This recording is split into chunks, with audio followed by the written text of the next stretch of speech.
So is this little portable radio any good, and what in the world would you use it for?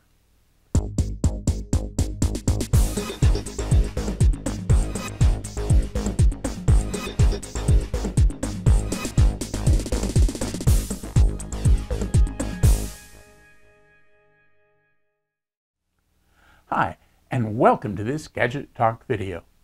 On this channel, we do reviews and how-tos on a variety of topics, including action cameras, audio and video accessories, and like this one, radio and radio-related topics.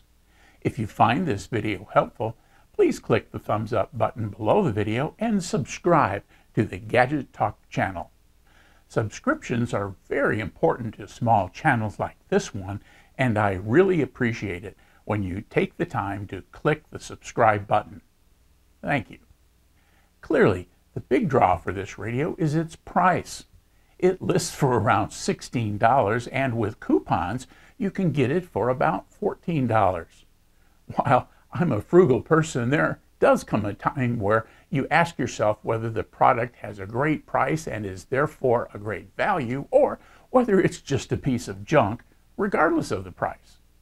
Well, I've been playing around with this model D-328 and have come to the conclusion that it's a good value for the price. What this means to me is that the product may not be as good as a similar $100 product.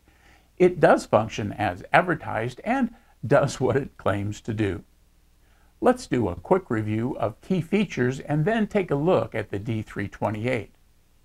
First, despite the analog-looking display, which originally caught my eye, this is a digital radio. The big red DSP on the package means Digital Signal Processor. In a nutshell, that means that the analog radio signals are converted to a digital data stream by an analog to digital converter. That electronic device samples the signal and builds a digital representation of the signal and passes it along to the DSP. Higher sample rates result in higher fidelity. So the big display on the front of the radio is essentially a simulation of older analog tuners. Regardless, I think it's a cool display. In terms of frequency bands, the D-328 has 2 FM bands, and the AM band covers 520 to 1620 kilohertz. The 2 FM bands are divided to allow users to select the FM frequency range used in their country. In the United States, we'd use FM band number 1. What makes this radio good for a bug-out bag is its shortwave coverage. It covers 4750 through 22,000 megahertz. That's about the 75 through 15 meter bands. As you'll see in a minute, the D-328 uses a BL5C lithium battery. This helps keep the case thin, as the battery is a flat cell phone style battery. It charges in the radio. So let's take a look at the D-328. Here's the box that the XHDATA D-328 little portable radio comes in. It's a multi-band radio with an MP3 player that you can take music from an SD card, often referred to as a TF card since it's the micro size. So let's take a look at what comes in the box and what your little radio will look like. So here are the instructions that come with the radio. It's pretty simple, so you're going to figure it out just by looking at it. But it comes with a diagram that labels all of the various switches, discusses the features and functions of the radio, and how to charge it. This little instruction set comes in a couple of different languages, so basically we're talking about just 2 of the sections for each language. Now, to charge the radio, you use a USB cord, which is not unusual. What is a little bit unusual is that this particular radio uses a mini USB. Those kind of phased out a couple of years ago, so this is an older product design. Most of them nowadays are either micros or Class C type USB cords, but this one's got the little mini. So be sure you take it with you, because you'll be surprised if you try to charge it with a phone cord that's got the wrong connector. The other thing that comes as a accessory to the radio is a wrist strap. I've got that mounted to a little hole there on the back of the radio. I like to use wrist straps for fear of dropping these little guys. But let's take a look at the radio itself here just real quick. Along the top, you've got the charging port, that USB mini. This is your on-off switch. You can turn it to off, to the MP3, or to radio, so it's a 3-position switch. This little port right here is for the micro SD card that goes in there, and then these buttons here are like you would find on a CD player or an old-time cassette, with moving forward and moving backward, stop and pause, and so forth, for the MP3 side of this little player. On this side, you've got the volume and tuning, and a plug for a 3.5 millimeter input for earphones or earbuds if you want to make use of those.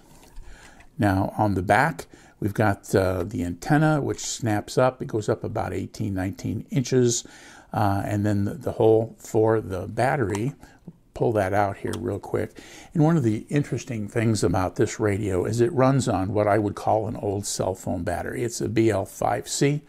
As I got this on Amazon, there was a promotion for some percentage off on ordering extra batteries. So I got a couple of extra batteries for about $8, just to make sure that if I run this thing out, I can just swap batteries out and know that I'm not swapping in AA or AAAs, because it uses these lithium-ion batteries. They are 1020 milliamp hour batteries.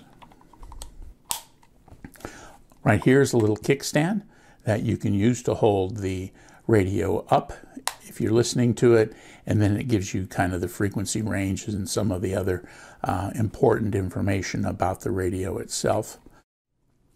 So let's look at the front. We've got a whole bunch of dials. This was kind of what attracted me to this radio. I like this old-time look, but keep in mind, despite the fact that you're using the tuning knob here and scrolling across the various bands, this is not an analog radio. You're basically tuning a digital radio, and it's just the display. But I like this kind of display, and I also like it because it divides the shortwave bands into lots of small ones, which allows perhaps a little bit more accurate tuning. The top band here is FM for here in the United States, 87 to 108 megahertz. Band number 2 is for FM in other countries where their FM's commercial broadcast start at about 64 megahertz. And then there are 9 different shortwave bands that cover the frequency that this receiver will receive. So you can start down there at about 4.75, and it goes up to about 22 megahertz. So that works pretty well. Now to make your choices, there's this slide switch. And if you look here, there's little holes under each of those numbers, and you may or may not be able to see a little white bar that moves along underneath. You can see it if you get your eyes up there close. It's a small hole, but all the way here is FM number 1, FM number 2. Again, I hope you can see that bar. You go into the AM mode, which is the very bottom mode down here, 520 to 1620 kilohertz, and then you move into those 9 different shortwave band segments that you have here in the tuning area. And then if you push it all the way over to the left, that's what's going to activate the MP3, and then of course turning this to MP3 up at the top when you turn it on. So as you can see, this is my hand. It fits easily in it.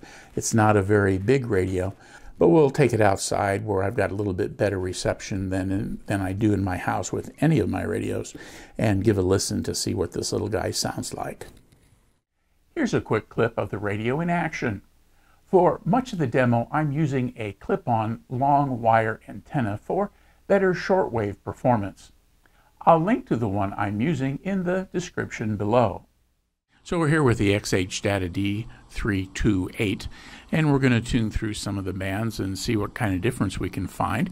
We're going to start with the FM band, and then we'll slide down to AM, and then we'll kind of spin through some of the shortwave bands. I've been playing out here a little bit on my patio where I've got, open access to, without, walls to confound the signals. And they're pretty dead tonight, but I was able to pick up some stations. We're going to spin through the dials a little bit, and then we're going to connect an external antenna and see if we can see a difference there. So let's start with the FM band.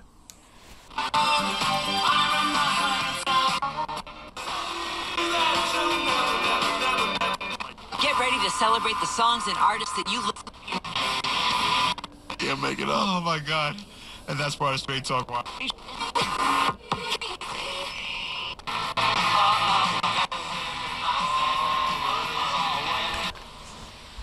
Okay, so that was FM. We're in an urban setting. There's a lot of FM stations here. And you can see it picks up pretty good. And for a little tiny speaker in this little radio, it sounded pretty good. So let's swing down to the AM band now and see what we can pick up down in AM land. On the prairie, I know what happened when Nellie and her dad owned the store, and they would come in once a year to the free gas app that pays you cash back for every gas.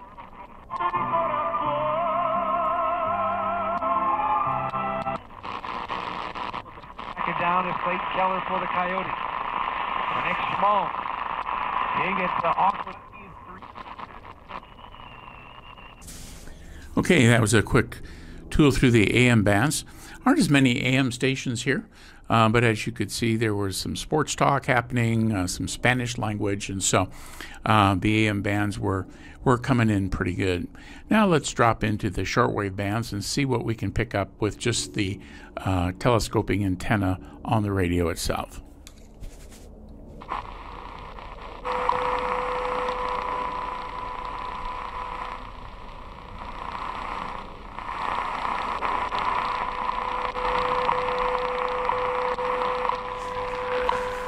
There's WWV.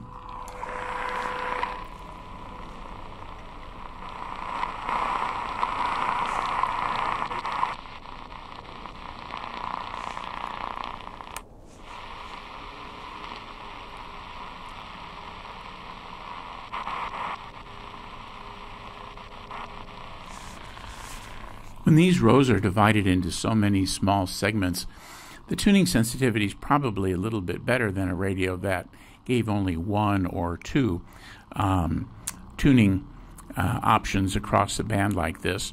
But again, it's a small radio with the telescopic antenna, so we don't have really too many high hopes for the shortwave bands, but we've picked up that WWV. That's a good one for here in the United States. Let's see what else we can find.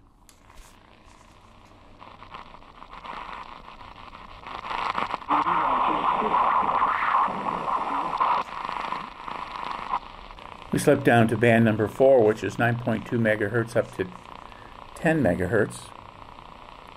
They have credentials, they have respect, they've written journals, they've been peer-reviewed. They are professors and that are exempted. To find out, visit our website at worldslasttips.com.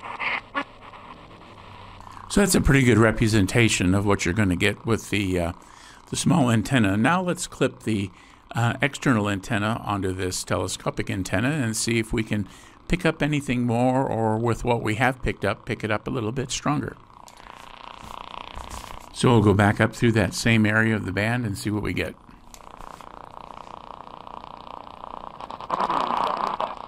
That's kind of beautiful, isn't it?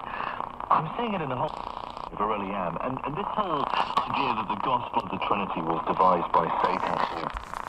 Some more religious programming. I don't think we found that station when we went through there the first time. Now, I'd like you to...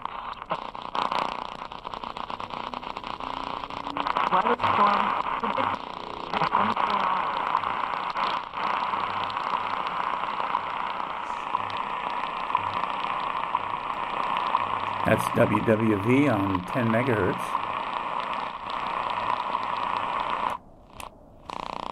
Let's drop down to about 15 megahertz, band number 7 right here.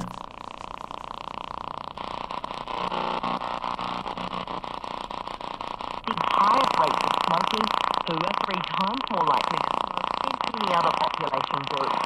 Body health advocacy group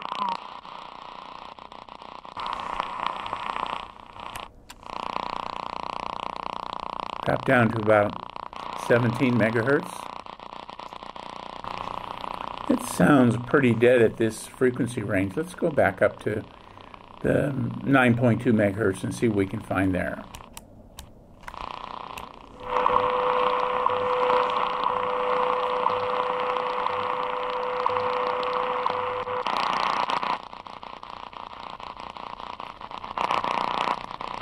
Here in the 4th century, it was then that it was voted to adopt the non-biblical 3-in-1 Godhead.